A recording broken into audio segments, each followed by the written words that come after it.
ডাক্তাৰ আজাদ আলী, ডাক্তাৰ আশৰাফুল ইসলাম, ডাক্তাৰ জাকিৰ হুসেইন, ডাক্তাৰ খাইৰুল ইসলাম, ডাক্তাৰ মহিবুল আৰু বহুতো আছে। কিন্তু তাৰ পূৰ্বে কোন ক'ত কিয় বিখ্যাত জানি ল'ব জানো নালাগিব। তেন্তে পুৰহি গছৰ ওল বিচাৰি বৰপেটালৈ যাওঁ বলক। নিউজ লাইভৰ হাতত থকা এই তালিকাখনৰ আটাইকেইগৰাকীয়েই ভুৱা দন্ত চিকিৎসক। কাৰণ নামৰ আগত ডাক্তৰ লিখিলেই সকলো চিকিৎসক হৈ নাযায়। আপনাৰ ডেন্টাল ক্লিনিক, এইটো একজনেৰ ডেন্টাল ক্লিনিক। না ডিগ্ৰী আছে, না চিকিৎসক হোৱাৰ কোৱালিটি আছে, তথাপিও কিন্তু বৰপেটাৰ আলিয়ে গলিয়ে ডেণ্টেল ক্লিনিক খুলি দাঁতৰ চিকিৎসা কৰি গৈছে 420 চিকিৎসকে। আপনাৰ ডেন্টাল ক্লিনিক, এইটো একজনেৰ ডেন্টাল ক্লিনিক। এইটো ফিসা, এইটো বন্ধ আছে।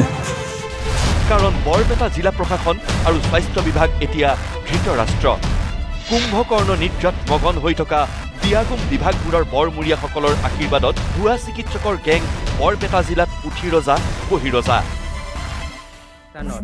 আমাৰ কিছুমান ভুৱা দন্ত চিকিৎসকসকলে সিহঁতৰ প্ৰেক্টিছবিলাক চলাই আছে। আমাৰ তাতে বিভিন্ন ধৰণৰ তথ্য আছে, যেনেকুৱা সিহঁতৰ ভুৱা প্ৰেছক্ৰিপশ্যনবিলাক আমাৰ তাতে আছে।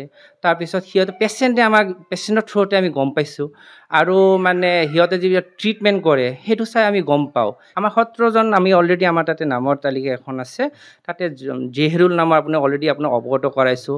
তাৰপিছত ইফালে আজাদ আলী আছে কলগাছিয়া, আৰু আজাদ হুছেইন এজন আছে ইফালে কয়াগছিয়া চাইডৰ পৰা। সেনেকৈ বহুকেইজন আমাৰ তাতে অলৰেডি মানে নাম লিষ্ট এখন আছে। বৰপেটা জিলাৰ হাউলি, জনিয়া, কয়াকুছি, কলগাছিয়াত ডাক্তৰ আজাদ অথবা আশৰাফুলহঁতৰ গেঙে দন্ত চিকিৎসাৰ নামত বিয়পাইছে বিষবাষ্প।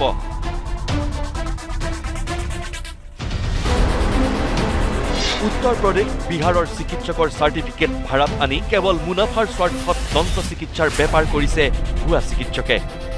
বৰপেটা ডেণ্টেল চাৰ্জন এছ'চিয়েশ্যনৰ চৰজমিন তদন্তত পোহৰলৈ অহা ভয়ংকৰ তথ্যৰ পিছতেই সমগ্ৰ ৰাজ্যতেই তোলপাৰ লাগিছে।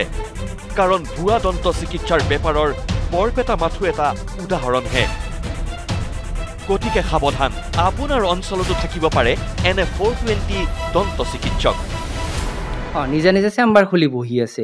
আৰু কিছুমানে এনেকৈ কৰিছে, যিহেতু সিহঁতে নিজে প্ৰেক্টিছ কৰিব নোৱাৰে, সেই ইউ পি বা বিহাৰ ছাইডৰ কিছুমান নতুনকৈ পাছ কৰা মানে ডক্টৰহঁতৰ সিহঁতৰ মানে কি চাৰ্টিফিকেটবিলাক ভাড়াত আনি কিনে নিজে নিজাকৈ প্ৰেক্টিছ চলাই আছে।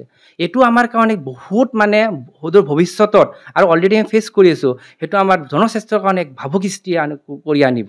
তেওঁলোকৰ নামত প্ৰেক্টিছ চলাই আছে, কিন্তু প্ৰেক্টিছটো কোনে কৰি আছে মানে ভুৱা দন্ত চিকিৎসকলে কৰি আছে, আৰু সিহঁতক এটা এমাউণ্ট দি আছে, যিটো একচুৱেলি ইলিগেল হয়। নামৰ আগত ডাক্তৰৰ ভুৱা ডিগ্ৰী, হোৱাই নোহোৱাই ডেণ্টেল ক্লিনিক, জেকা মাটিত গজা কাঠ ফুলাই নে দন্ত চিকিৎসাৰ কাৰখানা ধৰিবই নোৱাৰি। কাৰণ বৰপেটা জিলাত যিমান দন্ত চিকিৎসক আছে সেয়া চাগে অসমৰ ক'তোৱেই বিচাৰি নাপাব। সেয়ে দন্ত চিকিৎসাৰ নামত ভুৱা চিকিৎসকে বজাৰ খুলি ভয়ংকৰ চিকিৎসা চলাই থকা গেঙক নাকি লগাবলৈ আহ্বান সচেতন নাগৰিকৰ। যে বৰপেটাত 17গৰাকী ভুৱা দন্ত চিকিৎসকে মুক্তভাৱে চিকিৎসা সেৱা তেওঁলোকে আগবঢ়াই আছে। এইটো সঁচাকৈ এটা উদ্বেগজনক বিষয়। এতিয়া ভাবিবলৈ বাধ্য হৈছোঁ যে কোন প্ৰকৃত চিকিৎসক, কোন ভুৱা চিকিৎসক, সেই আমিতো চাব নোৱাৰোঁ। এইটো প্ৰশাসন আছে, আমাৰ জিলা প্ৰশাসন আছে, তেওঁলোকে চাব। এইদৰে যদি স্বাস্থ্য বিভাগ আছে, স্বাস্থ্য বিভাগে চাব।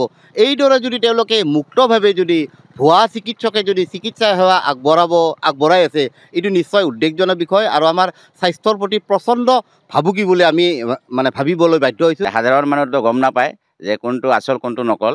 এইকাৰণে আমি স্বাস্থ্য বিভাগক বিশেষকৈ আমাৰ মানে স্বাস্থ্যমন্ত্ৰী অসমৰ, তেওঁক আমি আহ্বান জনাম যে এই ভুৱা চিকিৎসক যি আছে তেওঁলোকক মানে উচিত মানে তদন্ত কৰি তেওঁলোকক মানে চিনাক্ত কৰিব লাগে, আৰু পাৰিলে মানে শাস্তি প্ৰদানো কৰিব লাগে। কাৰণ চিকিৎসা বিজ্ঞান এইটো এটা বহুত ডাঙৰ বস্তু। এই চিকিৎসা বিভাগত যদি এনেধৰণৰ মানে বেমেজালি হয়, এতিয়া সাধাৰণ মানুহ বিপদে পৰিচালিত হ'ব। এতিয়া প্ৰশ্ন হয়, নামৰ আগত ডাক্তৰ লিখি বছৰ বছৰ ধৰি ভুৱা চিকিৎসা কৰি অহা ৰকিবুল, মহিবুল, নাজিমুল হক কাৰ আশীৰ্বাদ পুষ্ট? কিয় বৰপেটা জিলা প্ৰশাসন আৰু স্বাস্থ্য বিভাগ চকু মুদা কুলিৰ ভাৱত নে মেনেজৰ অংকত সকলো দেখিও অন্ধমুনি বৰপেটাৰ স্বাস্থ্য বিভাগ? এই 17জন ভুৱা দন্ত চিকিৎসকৰ সৈতে কি মিতিৰালি দায়িত্বশীল বিভাগটোৰ? ৰহস্য ফাদিল হ'বলৈ আৰু বা কিমান পৰ লাগিব? কেমেৰা পাৰ্চন ধীৰাজ পাঠকৰ সৈতে বৰপেটাৰ পৰা নৱজিত বায়নৰ সহযোগত news desk report, news live.